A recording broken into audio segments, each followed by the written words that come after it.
V zadnjem času veliko sodelujem na predstavitvah novih knjig, ki so išle letos. Ta dinamika izdajanja knjig, ki se večinoma ukvarjajo z aktualnimi zadevami ali pa zadevami, ki so bile aktualne nekaj let nazaj ali pa 20 leti nazaj in so še vedno aktualne. V veliki meri spominja na nek drug čas, ko smo tudi hodili po Sloveniji in predstavljali razne knjige. In ta primerjava oziroma podobnost obeh časov ni slučajna. Običajno se potreba po refleksiji, po tem, da se analizira stanje, izgosti v časih, ki obetajo spremembe. Ali bolje rečeno, v časih, ki so krizni. Takšni časi so bili, kot je že dr. Šturm omenil, tam na začetku slovenske pomladi, leta 87, 88, 89, takrat je šlo nekaj izjemno pomembnih knjig, ki so spremenile to dogajanj v Sloveniji. Naj spomnim samo na Dnevnik in spomine pokojnega Staneta Kavčiča. Tista knjiga je bila tako kot ta razprodana prej je praktično išla. Vsi izvodi so bili prodani tukaj na dveh gajbicah pred pošto v nekaj urah. Prva izdaja. Zdaj, ne samo to, da knjige izhaja, pa tudi to, da je interes po branju in po nakupih teh knjig, kaže pač na podobnost dveh časov. In kot je dejal prej dr. Šturm, so tudi vzroki več ali manj isti. Vzroki za krizo, na vrhuncu katere je razpadala bivša država, so v določenih točkah zelo podobni vzrokom, zaradi katerih je aktualna samostojna slovenska država v težavah. Zato ta čas, ki ga 12 zidov opisuje zadnjih 6-7 let, preko teh prispevkov avtorja, ki smo jih deloma tudi sproti brali, vsaj najpomembnejše misli, opisuje neko finale tega povratka nazaj. Tega povratka iz časa, ko so bile sanje dovoljene, v čas, ko bo nov dan in ko bo ta dan enak, kot je bil včerajšnji. 22 let se je delalo na tem, da bi ob silnem spreminjanju in besedi reformo, ki je bilo vsebovano praktično v vsakem stavku, vsake levičarske vlade, da bi se ne samo ostalo isto, ampak da bi tudi tisto, kar se v tem času nedale spremenilo in se postavilo nekako v sklad z tako imenovanimi evropskimi standardi, prišlo nazaj. Najprej pod drugimi imeni, ravno v tem obdobju, o katerem govori ta knjiga, pa kar pod istimi imeni in ne samo pod istimi imeni, ampak pod istimi simboli. Nekaj časa se je skušalo svet, ki je teoretsko, praktično in finančno zgrmel v ruševine.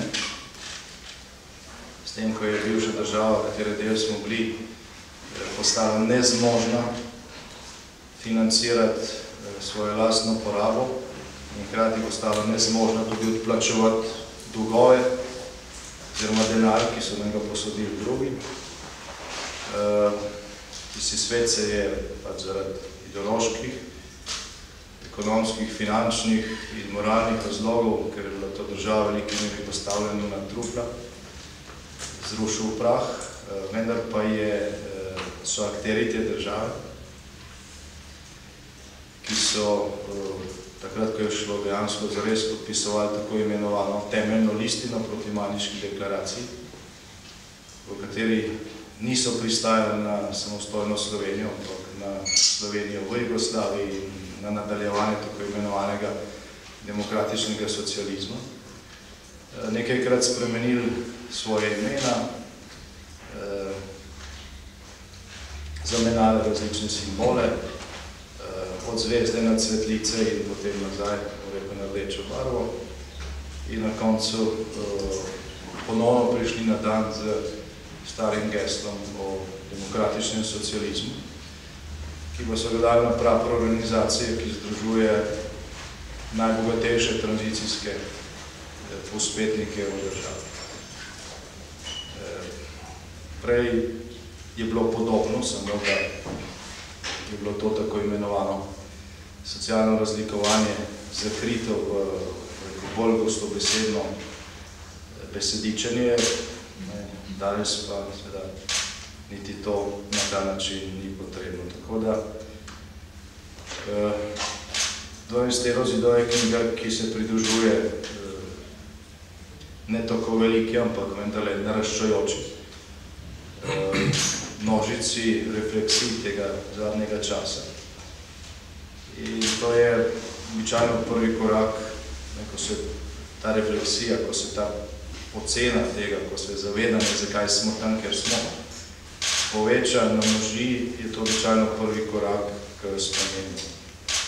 Tega se v istem trenutku, ko se to dogaja, pravzaprav ne da na veliko opaziti, ker to ni na površini, to je vedno v ozadju. Vendar pa je to običajno začetek potrebnih sprememb, ki vendarle pripeljejo do tem našem primeru, do neke dokončne vzpostavitve normalnosti. Jaz dvomim, da bomo Slovenci ponovno tako naivni, da bi isto stvar po drugim imeni kupili še enkrat in plačali za to ponovno ceno, ki smo že nekajkrat plačali. Ko je tam leta 88 išla v neki podobno vezanje, ampak precej tanjši brošuri, pisateljska ustava. Mislim, da ni bilo nikoga v Sloveniji, ki bi verjel, da bo čez 2-3 leta tisto besedilo, ki je šlo v neki brošuri, postalo v svojih temeljnih tezah, v svojih temeljnih vsebini osnova ustave samostojne slovenske države. Pa se je to vendarle zgodilo. Pisana beseda, refleksija, ki zadene bistvo, je vedno tisti prvi kamen, ki povzroči spremembe, več je tega, treje do teh sprememb pride. Seveda pa je to, kar je v tej knjigi in je nastajalo zadnjih 6-7 let, tudi neko opozorilo o tem, kakšno ceno se plača za zamudništvo. Marsikaj od tega, kar danes preberemo v tej knjigi, pa avtor ali tudi kdo drug pisal že pred leti, je bilo preslišano, ni dobilo nekega širšega odmeva. Če bi dobilo, se bilo stanje v tej državi drugačno, rezultati ne bi takšni, kot so. Ne bi živeli v okolju, ker je edino strinjanje o tem, da so stvari slabe, o tem se vsi strinjamo, kar veliko pove o tem okolju nas in o nas samih, ampak verjetno bi že kakšen korak naprej na poti iz te krize. Tako pa vse bolj ta primerjava, ki je možna na ravni govorice, poimenovanj, opletanjem z demokratičnim socializmom, ne nazadnje simboli propadle države in propadlega režima, dobijo podobnosti tudi v bistveno bolj resnih in zastrašujočih zadevah, kot so na primer številke. V časih,